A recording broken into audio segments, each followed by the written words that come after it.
नमस्कार दोस्तों, स्वागत है आप सभी का हमारे YouTube चैनल वैष्णवी श्याम में। दोस्तों, भिलाई इस्पात संयंत्र में विभिन्न पदों पर नियुक्ति के अवसर यहाँ पे दिए गए हैं, जिसमें आप अप्लाई कर सकते हैं। यहाँ पे देखिए पदों के नाम दिया हुआ है। आपके वरिष्ठ सलाहकार हैं, सह सलाहकार हैं, चिकित्सा अधिकारी है, प्रबंधक है, उप प्रबंधक है, आपके सहायक प्रबंधक है, माइंस फॉरमैन है, सर्वेयर है, ऑपरेटर सह टेक्नीशियन है, माइनिंग मेट है, ब्लास्टर, बॉयलर ऑपरेशन अटेंडेंट सह टेक्नीशियन, फायरमैन सह फायर इंजन। ये सभी पदों के नाम हैं और इसकी अंतिम तिथि आप 17/12/2022 तक फॉर्म को ऑनलाइन जमा कर सकते हैं। आइए इसकी डिटेल जानकारी बताते हैं। हम आपको नोटिफिकेशन दिखाते हैं इसका, जो कि आया हुआ है। यहाँ पे देखिएगा, इसको थोड़ा बड़ा कर लेते हैं।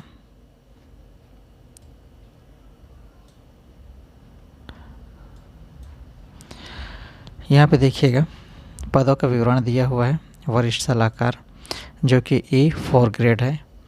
इसमें आपका वरिष्ठ सलाहकार है कार्डियोलॉजी, वरिष्ठ सलाहकार है न्यूरोसर्जरी, जिसमें पदों की संख्या 1-1 दी हुई है, अनारक्षित 1-1 है।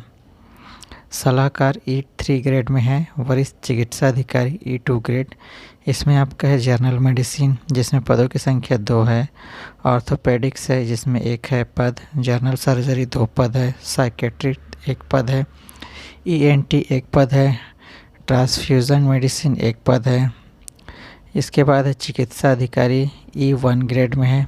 इसमें पदों की संख्या 5 है, अनारक्षित 2, SC 2, बैकलॉग के लिए 2, ST के लिए यहाँ 0 है, OBC के लिए 1 दिया हुआ है।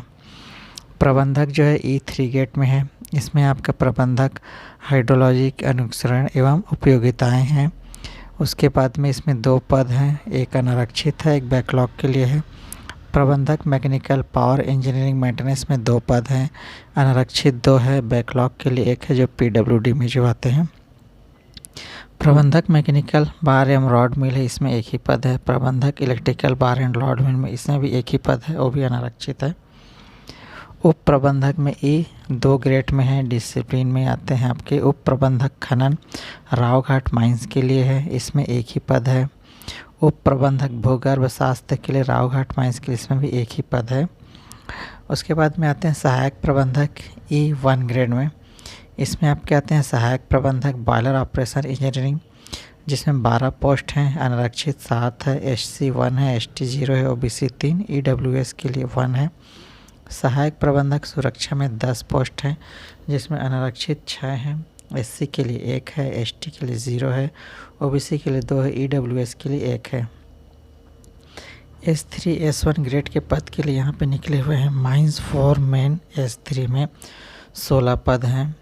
सर्वेयर S3 के लिए 4 पद हैं। ऑपरेटर सह टेक्नीशियन विद्युत पर्यवेक्षक S3 के लिए 8 पद हैं। माइंस मेट S1 के लिए टोटल 17 पद हैं। ब्लास्टर S1 के लिए 17 पद हैं। ऑपरेटर सह टेक्नीशियन बॉयलर ऑपरेशन S3 के लिए 43 पद हैं। अटेंडेंट सह टेक्नीशियन बॉयलर ऑपरेशन के लिए टोटल 23 पद हैं। उसके बाद देखिए ऑपरेटर सह टेक्नीशियन प्रशिक्षु S3 ग्रेड के लिए निकला है मेट्रोलॉजी। इसमें पदों की संख्या 9 है। मैकेनिकल में 4 है, इलेक्ट्रिकल 4 है, इंस्ट्रूमेंटेशन में 4 है और केमिकल में 3 पद हैं। इसके बाद देखिए अटेंडेंट सह टेक्नीशियन प्रशिक्षु S1 ग्रेड में निकला हुआ है फिटर, जिसमें पदों की संख्या टोटल 28 है। इलेक्ट्रीशियन में 15 है, इंस्ट्रूमेंट मैकेनिक में 3 है, इलेक्ट्रॉनिक्स मैकेनिक में 3 है, हैवी व्हीकल ड्राइवर में 5 है। अब देखिए सहायक प्रबंधक सुरक्षा E ग्रेड 1 के लिए क्या क्या चाहिए। इसमें आयु 30 वर्ष दे दिया गया है। शासन द्वारा मान्यता विश्वविद्यालय संस्था से ब्रांच में पूर्णकालीन BE BTech उत्तीर्ण डिग्री प्राप्त करने के पश्चात किसी फैक्ट्री में सुपरवाइजरी कैटेगरी में कम से कम 2 वर्ष का अनुभव यह मांगा गया है। शासन द्वारा मान्यता प्राप्त संस्था में इंडस्ट्रियल सेफ्टी में PG डिग्री या डिप्लोमाधारी जोखिम भरा उद्योग में कार्य का अनुभव भी होना चाहिए।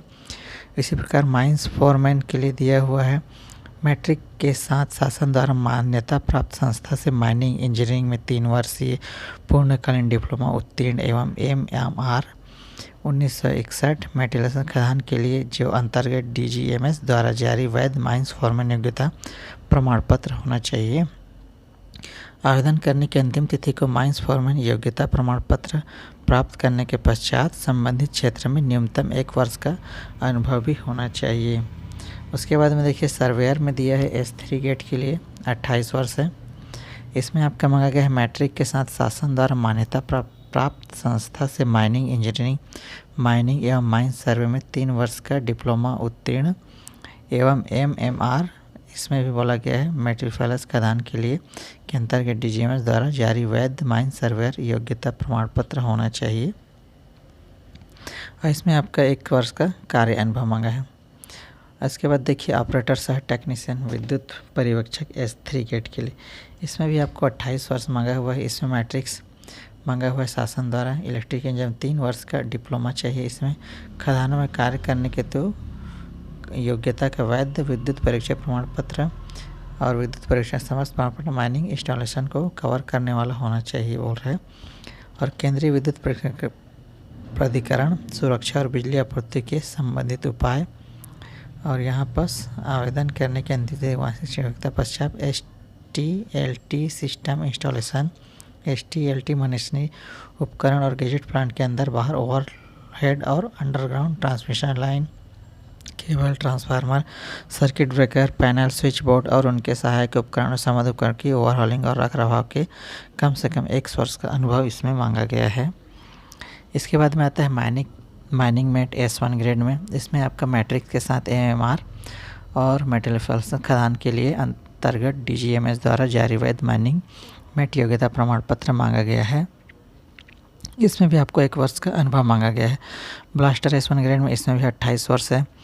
मैट्रिक के साथ इसमें भी आपका ब्लास्टर योग्यता प्रमाण पत्र चाहिए। आवेदन करने की तिथि को ब्लास्टर प्रमाण पत्र करने के पश्चात ओपन कास्ट माइंस में डिफॉल्ट ब्लास्टिंग में 1 वर्ष का अनुभव इसमें भी मांगा गया है।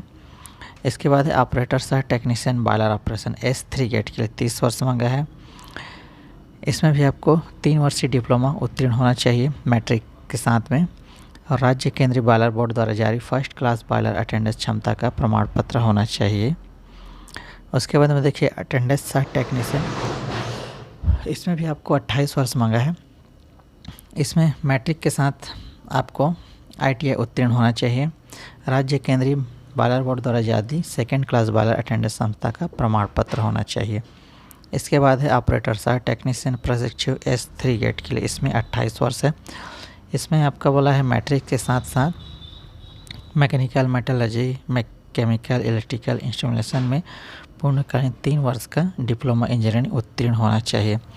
अटेंडेंस सह टेक्नीशियन प्रशिक्षु S1 ग्रेड के लिए 28 वर्ष है। इसमें देखिए मैट्रिक के साथ किसी मान्यता प्राप्त संस्था से fitter, electrician, instrument mechanic, electronics mechanics में पूर्ण का ITI होना चाहिए या फिर NCVT। उसके बाद में देखिए अटेंडेंस सह technician heavy vehicle driver HVD mines S1 grade के लिए। इसमें आपका बोला है मैट्रिक के साथ वैच HMV लाइसेंस या STV लाइसेंस धारी होना चाहिए। मैट्रिक के पश्चात आवेदन करने की अंतिम तिथि को किसी भी संबंधित भारी वाहन को चलाने का न्यूनतम 1 वर्ष का अनुभव, आपको 1 वर्ष का इसमें अनुभव होना आवश्यक है। इसके बाद देखिए फायरमैन सह फायर इंजन ड्राइवर प्रशिक्षु S1 ग्रेड के लिए। इसमें देखिए मैट्रिक के साथ वैध भारी मोटर व्हीकल का लाइसेंस होना चाहिए और इसमें भारी वाहन चलाने का न्यूनतम कम से कम 1 वर्ष का अनुभव होना आवश्यक है। इसके बाद देखते हैं नीचे में, यहाँ पे दिया हुआ है कि आपका आयु, आवश्यकता, आवश्यक योग्यता, शैक्षणिक पश्चात अनुभव आवेदन पुष्टि करने की अंतिम तिथि 17/12/2000 तक मान्य रहेगा। यहाँ पे सभी उम्मीदवारों को दिया है कि किसमें कितने परसेंटेज लाने हैं, तो इसको आप आराम से रीड कर लीजिएगा। इसके बाद देखिए शारीरिक मापदंड दिया हुआ है। यहाँ पे मापदंड न्यूनतम दे दिए गए हैं। आवश्यक पुरुष और महिला के लिए कितने कितने क्या रहेंगे, हाइट और सीना के लिए, इसको भी आप आराम से पढ़ लीजिएगा। यहाँ पे सारी चीज़ दे दिए हैं, इसकी डिस्क्रिप्शन हम आपको दे देंगे, आप उसको आराम से पढ़ सकते हैं। कंप्यूटर बेस ये पढ़ाई इसकी एग्ज़ाम होगी जिसमें सभी अंक और निर्धारित कर दिए गए हैं, इसको आप आराम से रीड कर लीजिएगा। ऑनलाइन जो भरने के लिए जो अब दस्तावेज ज़रूरत पड़ेंगे यहाँ पे उसके भी डिटेल दे दी गई है। और जो साइड है उसको भी दिया हुआ है कि कहाँ से आपको जाना है और भरना है। इसके बाद में यहाँ पे देखिए दिया हुआ है ऑनलाइन आवेदन करने की जो तिथि इसकी जो शुरू हो चुकी है 26/11/2022 है और अंतिम तिथि 17/12/2022 है। यहाँ पर देखिए इसकी फ़ीस के बारे में डिटेल जानकारी लेते हैं। यहाँ पे देखिए आवेदन और प्रोसेसिंग शुल्क दिया हुआ है E1 या उससे ऊपर जो ग्रेड दिए गए हैं उसमें 700 फीस है। किसके लिए? आपका है सामान्य और पिछड़ा वर्ग EWS उम्मीदवारों के लिए। SC ST और भूतपूर्व सैनिक उम्मीदवारों के लिए 200 है। S3 के लिए 500 है और यहाँ पर 150 है उनके लिए। S1 के लिए आपका पिछड़ा वर्ग जनरल और EWS के लिए 300 है। SC ST और भूतपूर्व सैनिकों के लिए 100 रुपये यहाँ पे पेमेंट दिया हुआ है, इसको भी आप देख लीजिएगा। और इसको आपको भरना कहाँ है उसको देखिए, हम बता रहे हैं। गूगल में जाइएगा,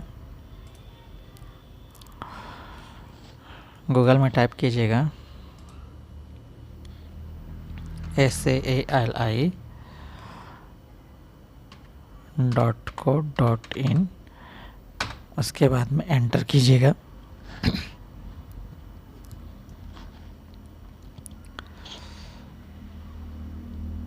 यहाँ पे कैरियर दिया हुआ है, उस पर क्लिक कीजिएगा।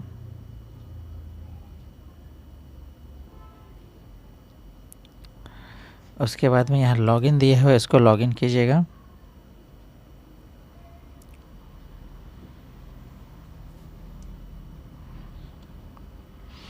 यहाँ आप न्यू यूज़र पे क्लिक कीजिएगा।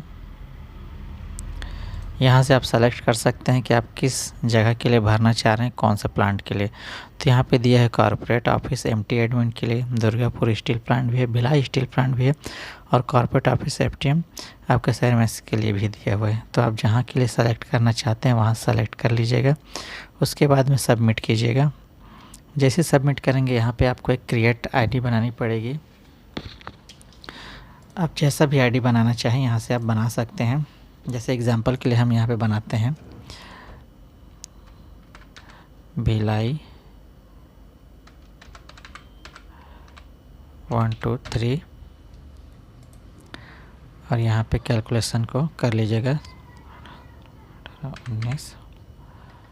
यहाँ पर देखिए आप चेक अवेलेबिलिटी कर सकते हैं कि इस नाम से तो नहीं बना है, तो इस नाम से नहीं बना है, तो इस तरह से आप कर सकते हैं।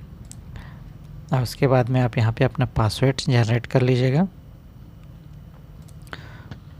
यहाँ पे बोल रहा है यू है ऑलरेडी रजिस्टर्ड, यहाँ पे ऑलरेडी रजिस्टर्ड हो चुका है, तो यहाँ पे आप दूसरा बना लीजिएगा। यहाँ पे हम करते हैं B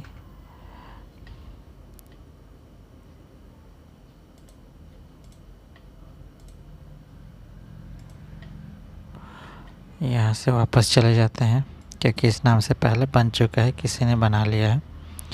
दोबारा जाते हैं भिलाई स्टील,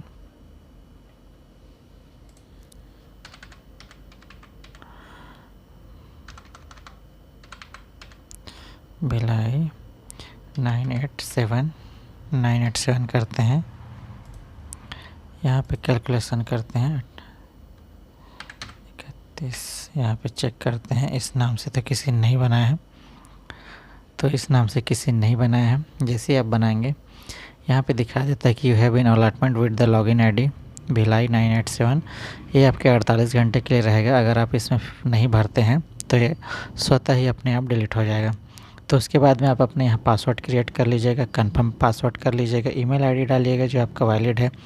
यहाँ पे अपना नाम डालिएगा जैसा मार्कशीट में है, मोबाइल नंबर डालिएगा और उसको वेरिफिकेशन कर लीजिएगा। यहाँ से एक OTP जाएगा, फिर उसको यहाँ पे फिल कर दीजिएगा।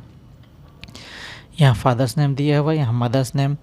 यहाँ पे आप अपना जेंडर सेलेक्ट करेंगे, मैरिटल स्टेटस सेलेक्ट करेंगे, रीजनल सेलेक्ट करेंगे, किस में आते हैं, अपना डेट ऑफ बर्थ डालेंगे जैसा 10वीं के मार्कशीट में, किस कैटेगरी में आते हैं उसको डालेंगे। नेशनलिटी में सिटीजन इंडिया ही आएगा। यहाँ पे अगर आप एक सर्विसमैन है तो हाँ डालिएगा, नहीं है तो नहीं। यहाँ पे अगर आप सेल एम्प्लॉय हैं तो डालिएगा, नहीं तो नहीं डालिएगा। और उसके बाद में यहाँ पे वर्किंग गवर्नमेंट दिया हुआ है, इसको आप यस करना चाहें तो यस कर सकते हैं, नो करना चाहें तो नो कर सकते हैं। If working in government passive अगर आप हैं तो नहीं कीजिएगा। उसके बाद में आप सेव प्रोसेस करके आगे बढ़ सकते हैं।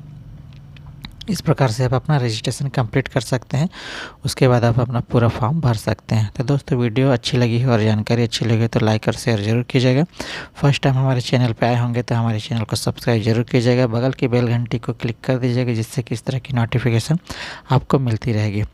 मिलते हैं अगले इसी तरह के किसी नए वीडियो में, तब तक के लिए धन्यवाद।